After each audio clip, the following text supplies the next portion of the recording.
half of the Healthy Home Dream Team, and today I'm going to show you how to choose a non-vinyl shower curtain. If you're using a PVC shower curtain, it's time to change that. Why? Because PVC stands for polyvinyl chloride, and it's one of the most toxic plastics. You can find out if yours is by looking for the recycle symbol, and it'll always have a number 3. And I have some healthy options for you that are so much better.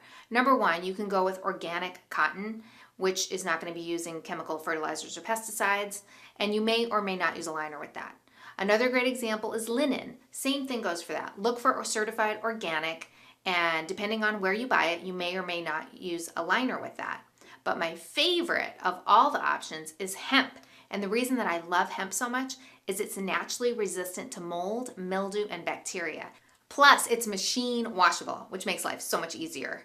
And finally, if you do need to use a liner, you want to look for a PVC-free liner and look instead for PIVA.